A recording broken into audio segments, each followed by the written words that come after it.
What's up, everybody? Welcome back to Sacred and Unfiltered. We're back for season 2. Hi, I'm Genesis, the Rebel PK. I'm also your unconventional church girl. To my day ones, the SU crew, I miss y'all.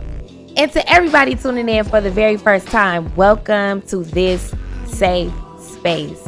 Thank you for listening on your favorite podcast platform or watching on YouTube. Listen, before we jump in, don't forget to connect with us on Instagram, and we got a TikTok, y'all, at Sacred Unfiltered. Make sure to rate, review, share the show, and subscribe. Your engagement keeps this space alive. Now let's get into it. Because I'm here for a good time, not a long time. Y'all know what I'm saying? Okay, let's get into it. So I had a whole nother episode planned. The premiere happened to fall the day before Halloween, so I was going to do something lighthearted and free. But I'll be real with y'all. I'm struggling. Not in a I lost my faith kind of way. Let me go ahead and put that out there. But in a way that just feels heavy, right? I want to keep doing all the things that God has placed in me. The podcast, the content. But truthfully, I'm not happy with where I am in my personal life. I'm just not. And I have gotten really good. Really good at making things look like all is well. Smiling through it, saying God is good. I won't complain. Even when my faith feels tired and even when I have multiple reasons to complain. And part of that is just what I was taught. To not complain, to push through, to pray through. That's what the Black church and the Black community raised us on. But lately, y'all, I've been thinking maybe I should damn complain. Maybe I should be honest enough to say, God, this shit right here don't feel fair. This don't feel fair because what in the hell is this life right now? I give when I'm told to give. I say and do what I'm instructed to do. I stay out of the way and I stay in the way, right? And it still feels like I'm standing still. I'm unhappy, but somehow, oddly enough, I'm still at peace. Weird place to be in. See, in the Black church, we were taught that questioning God equals doubt, right? If you are lamenting, you are ungrateful. But honestly, that's not even what the Bible shows us. That's not what the Bible shows us. Job questioned God deeply. He said to him, I will give free rein to my complaint. I will speak out in the bitterness of my soul. Yeah, Job had an issue. David, the man after God's own heart, he cried out in Psalms 13, how long, Lord, will you forget me forever? And then even the elder brother Jesus said, my God, why have you forsaken me? So if they could lament, why do we treat our pain like blasphemy? Why do we rush to silence our sorrow with cliches and churchy ass language instead of sitting in it with God? Lamenting is not out of order. I will even go out on a limb to say it's relationship. It's saying, I trust you enough to tell you my truth. And maybe that's where I am right now. Maybe I am learning to lament. Learning that obedience does not always look like joy. Sometimes it looks like staying in the place where God has planted you, even when it feels like not a damn thing is growing. There's no harvest here, Lord. It is bare out there, right? I have had to remind myself lately that peace does not always mean happiness. Sometimes peace is just knowing that God's hand is still over you, even when your heart is tired of waiting. Ooh, shoot. Y'all, I've been praying. I've been fasting. I have been believing God for all the things. And I still find myself asking, okay, Lord, when does the fruit show up?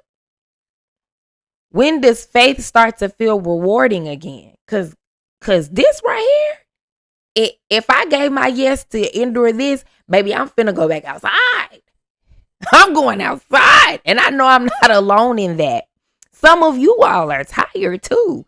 You tired of doing the right thing and still feeling stuck. Tired of seeing everybody else get their breakthrough while yours seems delayed. Yeah, yeah, yeah. But I'm going to ask you this. What if this delay is divine? What if God is not withholding, he's developing? And I know, because this right here ain't something that I want to hear. And I'm sure it ain't something you want to hear either. But sometimes peace doesn't come from progress. It just comes from presence. And I know that to be true because I have the peace of God. You know, just knowing that he's still here.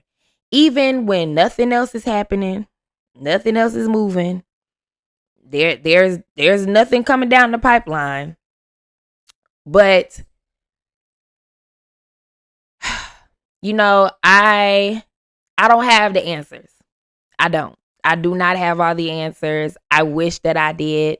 I'm not even going to pretend that I do. Because y'all know I don't fake the funk. That ain't even how I get down. I don't play like that.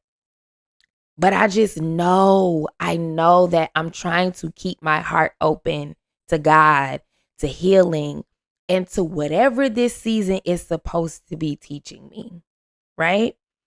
And if this is you and you're in the same place that I'm in, hey twin, where have you been?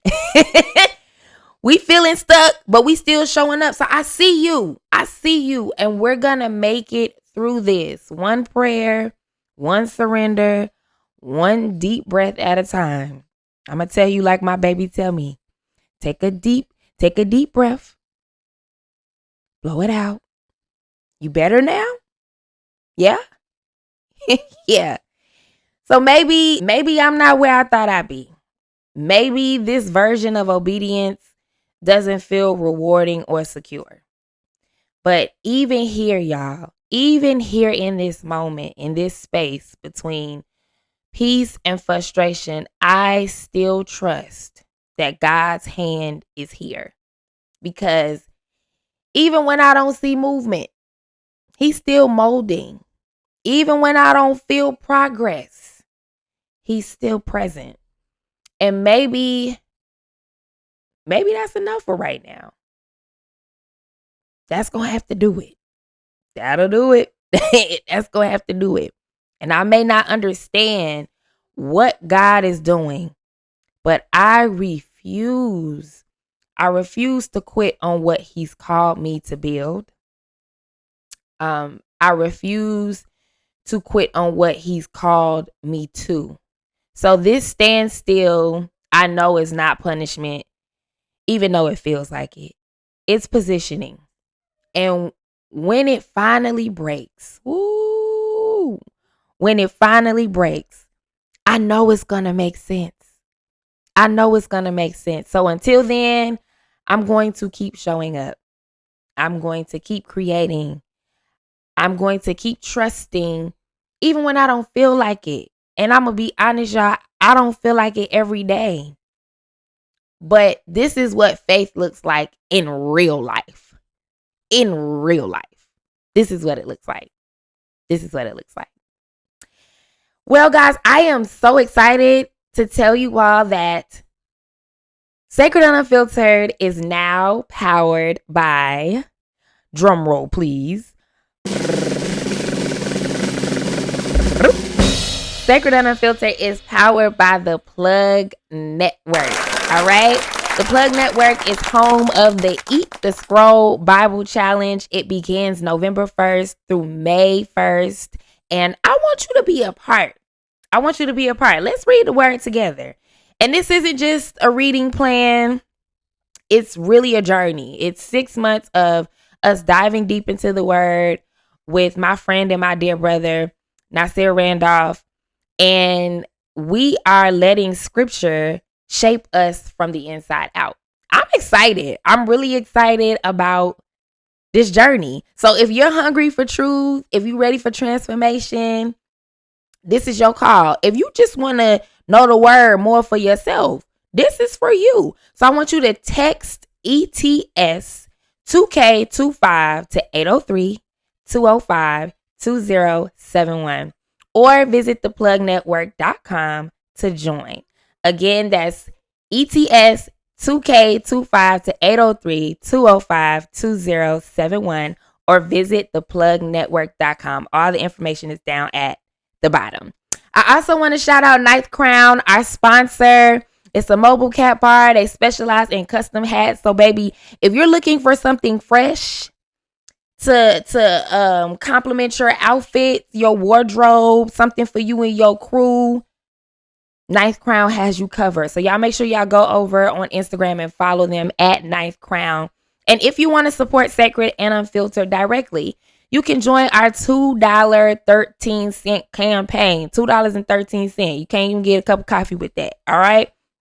So you're going to donate via Cash App, $Sacred Unfiltered, or via PayPal, hi.imgenesis@outlook.com. Listen, every bit helps us keep creating honest, raw content that meets people right where they are. It allows us to have those live events that we love to have. And I am just so grateful for each and every one of you that have donated so far, that have contributed, that continue to show up for Sacred and Unfiltered. So thank you for tuning in. I also want to say thank you for letting me start this season in my truth. Thank you for letting me do that, because, I could have got on here and faked it, but I appreciate that this space is not just safe for you all, it's safe for me too. Season 2 of Sacred and Unfiltered is going deeper. We're having the raw, honest conversations that most Christians are afraid to have, the ones that stretch your faith, they confront the culture, and free us from fake holiness. So, make sure you're following Sacred Unfiltered on Instagram and on TikTok at Sacred Unfiltered. Please subscribe on YouTube so that you never miss an episode. And if this episode spoke to you in any way, shape, form, or fashion, please leave a rating, a review, a comment. Share your thoughts with me, because I want to see how these episodes meet you where you are. Well, thank you again for your support, whether that is by way of listening via Apple Podcasts, Spotify, iHeartRadio, wherever you are tuned in, engaging or contributing to the mission. Meet us back here next week, same time, same place. We just getting started. Season 2 is all about us digging deeper, asking the hard questions, and bringing light to the conversations that often go unspoken. Until next time, stay sacred, stay unfiltered.